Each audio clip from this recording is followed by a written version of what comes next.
Thank you very much. Yeah, in my last life, I worked on climate change, and I think the only thing worse than talking about climate change on a -40 day and convincing people that CO2 and global warming is a problem is talking about water shortage and water challenges on days like this across the province.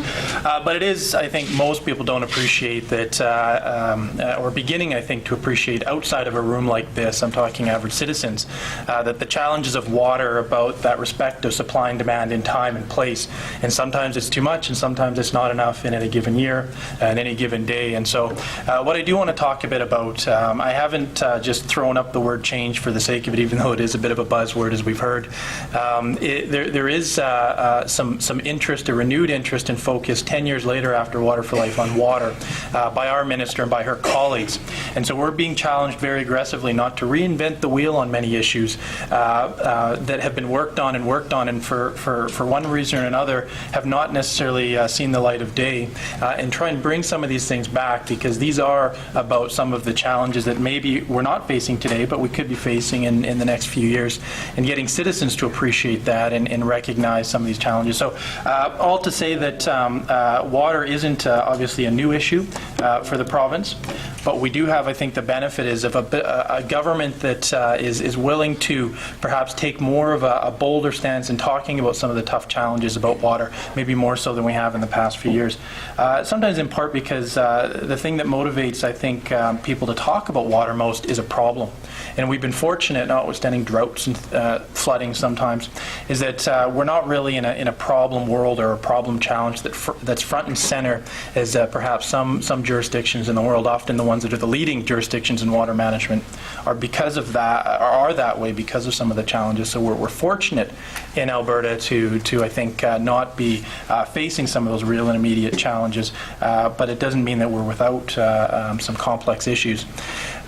One of the things that I think has shifted and the change that we've seen within the government, and I think one of the reasons why it's been very difficult more recently to get policies through. People continue to ask, where's the wetland policy, or in northern Alberta, where's an update to the tailings management framework? Things that have been kicked around, I think, with wetlands since the Water Council and Water for Life over 10 years now.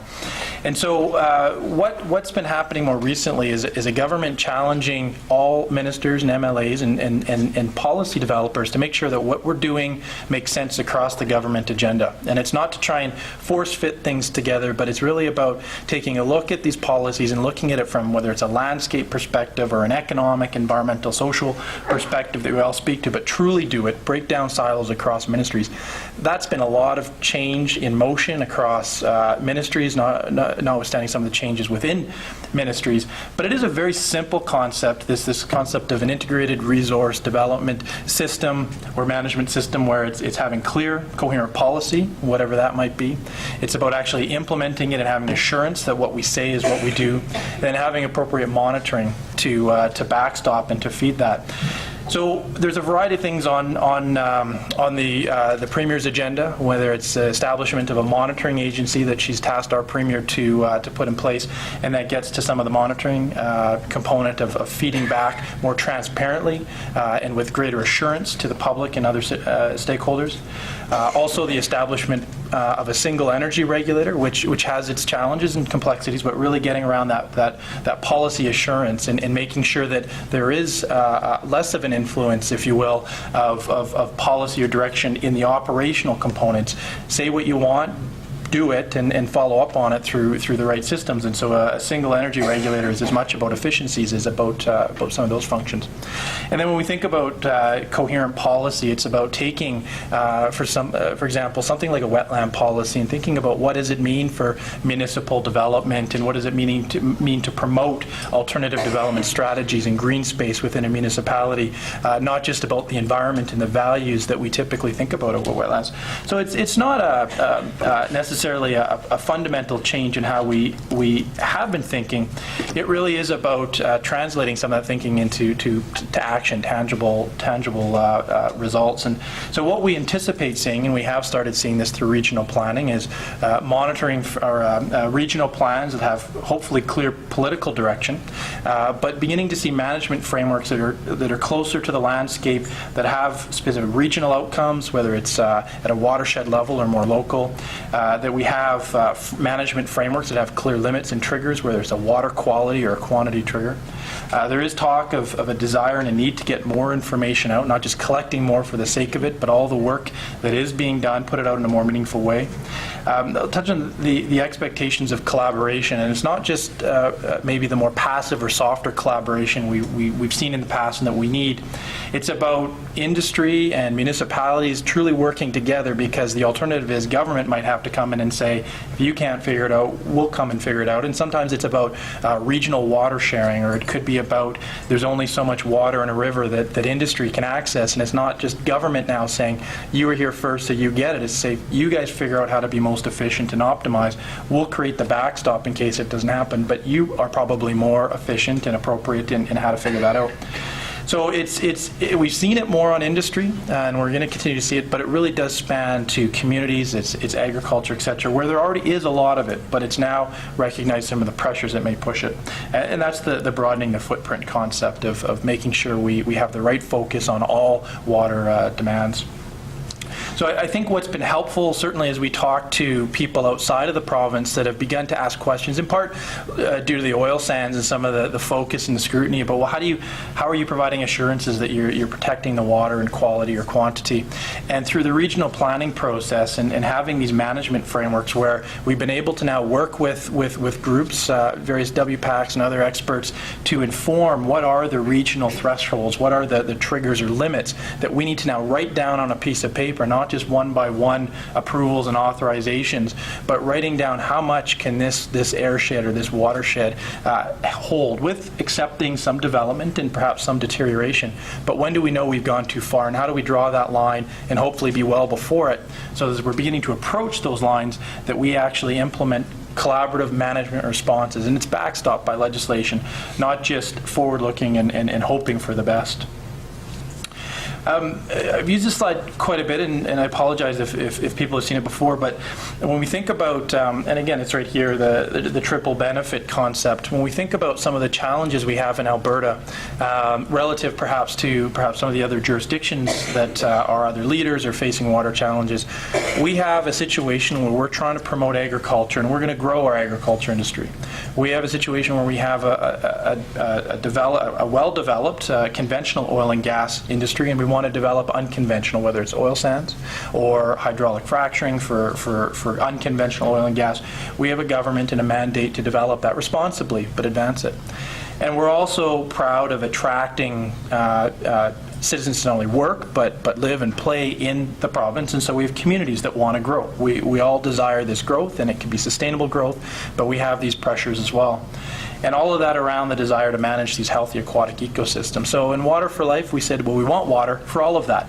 But we really didn't, other than signaling direction, we didn't really, or have not really, I think, had some of the tougher discussions about saying, well, in the past, we needed to make sure we were rationalizing water because there was an abundance of it. As long as you properly had an appropriate use, you could get access to water and ensure that it's responsible. We know that in some parts of the world, they're about prioritizing. You should have water for people before water for livestock before, because there just isn't enough for those uses, let alone the ecosystems. So we're fortunate that notwithstanding drought or other unique situations, we're not there yet, and hopefully we don't need to get there, because there has been questions around why don't we prioritize. And so the focus has really been around this concept of optimization. It's not necessarily what we think about in terms of optimizing budgets and financial systems, but really about a system management approach to water. How do we not only look at individual water users, but look at a river system, groundwater system, to say, well, if we just all step back, what would be the common sense means by which we can actually collectively manage this, knowing there's a whole bunch of water at one point of the year and not a lot at the end of the year. Similarly, there's thousands of uses. Somebody might need it on Tuesday and not on Wednesday, and somebody might need it on Wednesday and not on Tuesday. So if we put these people together, not just in the tough times, but in the good times, there may be a means to support and accommodate that growth. But that requires direction, collaboration that perhaps we haven't seen in terms of more of a structured approach.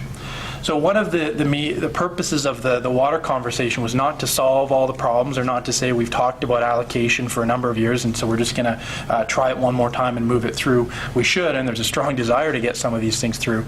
But it was really to broaden the reach of the discussion to not just those that are actively engaged in water issues, but citizens that are the ones that often put their hand up and say, well, I don't know much about how much I pay for my water bill. I don't know much about what's going on in the South, but I'm concerned about the government selling water to the United States, or I'm concerned that water can go to the highest bidder. These things that aren't necessarily a reality of our system, but the level of information and knowledge isn't necessarily as broad as required to have some of these tough discussions. There are pockets of not only stakeholders but parts of the province where it is quite strong. But I think one of the reasons why there's been a difficult political challenge, absent some real issues, is this concept of having some simple discussions with simple messages involving very complex issues. So our minister identified healthy lakes, hydraulic fracturing, drinking water, wastewater, and water management, some of the four of the most difficult issues, but those ones that are front and center to challenges at the local level, whether it's community development or water supply or pressures that they're feeling. And the sense was, we have Water for Life, we have a strategy that guides and reflects the ethic and the values of Albertans, but we needed to talk more substantively about some of the things we may need to do as citizens, as sectors, to address some of the challenges. So we've had some great progress and very successful in some areas, like conservation, efficiency, productivity. The third report was just released from the Water Council around the voluntary sector commitments, which is a tremendous success. We're advancing on reporting. But there's some of the more difficult, for one reason or another, boxes there that we still need to get the check mark for. And our Premier wanted to ensure that all Albertans had the opportunity to be engaged and to some extent re-engaging with those stakeholders that have been part of this ride for some time. And it really is about taking that. We can all agree on, I think, all of the bullets, but I think the average citizen, I think, can agree, need to be stewards and responsible, but that living within capacity, well, what does that mean? Trade-offs. Are prices going up? Am I going to get access to clean water? We need to make sure that we're having conversations and providing the right knowledge. This is my equivalent of the fancy the government equivalent of the fancy graphics from the previous presentation. I'm sorry, this is the best we got. But we wanted to have the opportunity to talk to citizens, again, not setting and consulting on policy, but conversing on policy issues and water issues. So we had 44 sessions, nearly 50 sessions in all of the watersheds. We're proud and honored to do so with the various WPACs. 1,300 Albertans, about over 1,000 written submissions came in. So when we think about 3.5 million Albertans, statistically, I wouldn't say that we got Alberta's voice, but the amount of stories from people that didn't really know or have, from a technical perspective, that basis of water contributed in ways. The ability to get those that have been involved in water issues to be across the table from others that necessarily haven't, but they're in the same community, was invaluable in advancing some of the ideas and concepts. And so, we heard some things across the board in terms of we think everything's fine to we have to stop everything. But what was helpful and valuable was that people did focus on, through the approach, very clear, meaningful direction as to what the expectations of government are. So the process, which was something different that we wanted to apply, not just the traditional town hall, present on one side and receive on the other, but get around tables and talk about stories, share information, knowledge, and have government more comfortable saying, well, we think we want to do this, but we don't know, and you can challenge us. So I think we took on very complex issues, and it was 3 or 4 hours of people's time, but people stayed and made those commitments. We could have talked for another 3 or 4 hours, but we all have other priorities. But I think the process overall was well received, beyond the fact that these are very complex issues, and you shouldn't be making immediate decisions just based on this conversation.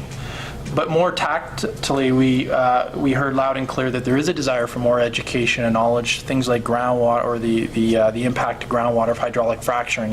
It's tougher when it's not the above ground surface water that we're comfortable with. What is going on under our ground? So before we have a comment on if we like it or not, we might say we're concerned, but we need to get more information, which was extremely helpful. More enforcement, really concerned that notwithstanding what rules and requirements we have today, and if we're going to change them, we're not sure that we're getting the right enforcement. Constantly, we've been here before, we've had these conversations. It'd be nice just to do a few things, and then through that, it largely is government pushing and holding people and being accountable for taking some of these actions. So we tested a lot of direction in this water conversation, and if you looked at the guide, there were some very explicit policies and ideas, and then others were more general. What we didn't get was necessarily everything in there, we 100% support, make it happen, and we didn't think that was the case. But we did hear support for continuing on these voluntary initiatives, but take a closer look, think about the next phases of the CEP, the Conservation, Efficiency, Productivity. We need more education, we need more engagement, but not just these types of sessions. Targeted on ideas that are going to have a meaningful impact on people and have that focused discussion. So the who becomes important in terms of, is it WPACs, is it stewardship groups, is it the Water Council we're giving some thought to. No disagreement on the need to, if we are seeing more oil and gas development in communities, push on the conservation and the source of water. That was loud and clear. Again, that issue of assurance and the data collection and making it meaningful and relevant. And then, again, this concept of optimization and thinking about, of course we should be managing water this way, but what does it really mean? And so explore pilots involving storage, for example, and enhancing storage, involve considerations of water use and other efficiency things. Beyond just, these are good things to do, but begin to push the envelope a bit. The other important thing is looking at the entire water pie, and we know that right now we have a wetland policy that's in the government system, and the minister's committed to having a decision on that in the next year, a management framework for the tailings ponds in northern Alberta, as well as the surface water quantity management framework for the Athabasca River. So these are very large P policy issues that are really targeted at a thin edge of the wedge. It is, and it's not to say we have to go after the rest of the wedge, but have a conscience of what else should we be thinking about in terms of water management. And it's going to be different by watershed and by region, but agriculture and municipalities and others have to be part of that conversation. So we had, over the last few months, have gone out and tried to pick up and move and add new water ideas and concepts and direction to citizens. We got various reactions that supported general direction in many areas, but then asked for more information, more knowledge in others. So our hope is that we're going to be able to get out and finalize a what we discussed document that reflects not just what government heard and we're putting it back to test, but this is what was talked about, and so it is hopefully a bit more bold than we've done before, where we can say we don't know as a government what we'll do with it, but this is what came out. We also want to include with that, to keep some momentum going, some initial actions, and I'll talk a bit about some of those next, but part of that is to not only show that we had these good discussions, but a line of sight to some immediate actions, and then signals to some longer term actions as well. And all of this is needing to fit under this very simple and elegant model of this integrated resource management system that's guiding how we explore water issues and think about it beyond just the environmental dynamic, but the economic and the social. There are some longer term 1 to 3 year plus elements that also need to be explored, and that'll be some of the ones that deal more with fundamental shifts perhaps in some of the management approaches to drinking water, wastewater, even some of the allocation. So we need to firm that up, and then making sure we're connected to the various planning processes. And so right now the timing of this water conversation in the South Saskatchewan Regional Plan was by design trying to stay together, and so there is a crosswalk of what was inputted through the water conversation into the SSRP and reciprocally, and hopefully through timing we're able to move those in parallel. So these aren't here's what we're going to do with it sort of thing. These are conceptual directions, and it's more to show the level that we think people were clear. As I said, I think certainly in the South, some of the challenges, so what are you going to be doing about allocation? That won't be in there necessarily. We know that we need to have some further discussions on that, but what came out of that element and what our ministers picked up on is some of the challenges around allocation. It's about drinking water and wastewater management. It's about community collaboration. It's not about the licensing system and things like that. And Albertans were very clear. Albertans should have access to drinking water and wastewater. Government, you should be doing what you need to do to support that and facilitate that. So the approach and the lens we may take to some of those discussions may be a bit different, all respecting the system of prior allocation, obviously, in existing commitments. So on hydraulic fracturing, there are some areas that we're going to see around possibly strengthening the conservation, the water use components. Baseline water well testing and some upfront testing was a loud and clear area of, that we should be doing, and so I think that could be one of the areas we do focus on.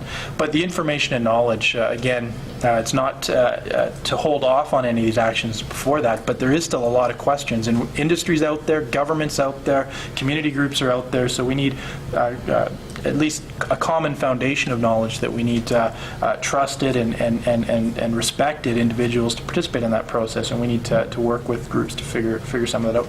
Drinking water and wastewater. What we heard was that people like the concept of making sure that we provide and have sustainable systems, but they didn't go so far as saying we're willing to pay for it if we're short. I think there was still a lot of, okay, but shouldn't the provincial government be doing this and funding and supporting that? And so that's a very valid response, but we know that some of the economic and the full cost challenges that we're facing on various pieces of infrastructure at all levels needs and requires different approaches that may have impacts, and so more information and knowledge may be required to support that. But there might be some shorter term benefits on some of the smaller systems that might just be about making sure we have the right management approaches, so there may be some work there. On water management, which really is that supply, demand, and respect of the environment or protection of the environment, continue to advance conservation, efficiency, productivity planning. I should have noted some of the bold ones are where I think WPACs, all of these potential actions when we get sort of final packaging and direction on that would be validated by groups like this. But some of the bold ones are areas where I think there could be a key role either in providing advice and scoping or actually helping to move forward. But some things around water reuse, providing some clarity, approaches to protected water, and this concept of ecological base flows, and some of the things needed to underpin regional planning. We need to do some more work. It's not as though we're not doing this today. It's just the consistent methods and the base science that's emerging out of State of Watershed and other work that's being done. We need to take to another level. And then on healthy lakes, this one was, I think, caught a lot of people by surprise. Why is this here? Actually, depending on where you were in the province. Central, I think it was hitting home, but other parts of the province. In the south, when they realized that reservoirs are lakes, they really gleamed onto this. And then in the north, around some of the development, they really made that connection because it's often the drinking water supply. So all across the province, it originally was a head scratcher, and then it sort of morphed into, yeah, we're glad we're talking about this, because it was almost one of those most obvious examples of the desire to develop around lakes, or the desire to develop and do things like agriculture development that we all need and support, but then seeing the results of that in something like a lake and saying, so what could we do about it to better manage lakes? And that really is something that's not necessarily that, it's not the oil sands, it's not oil and gas, even though sometimes it is. It's municipalities and other segments of that water pie that sometimes we don't think about. And invasive species, I think, is this issue that's real. It's imminent, but it's garnered a lot of attention for people to better appreciate not only lakes as natural sort of pieces of the landscape, but also the connection to irrigation canals and these invasive species that can plug up pipes, and some real risk to a whole range of other things. And so people are taking notice on this issue. So we are, as I said, looking to package this what we discussed document, identify some of these early actions, and we want to take them out to various groups to make do the validation, make that connection of what we were talking about in these various initiatives to some of these early actions to maintain some momentum. And then as a next phase, we're looking to scope some of the longer term items, and these aren't 10, 15 year, these are 1 to 3 year items, and who's involved, how they're involved. But we want to do this validation and release to the public first, and so our hope is that in the next few months we'll get that first stage of the process, the validation and completion, done. And then in the fall, we would do some form of public check, and then hopefully shortly after that, late fall, we would move to actually implement some of these actions.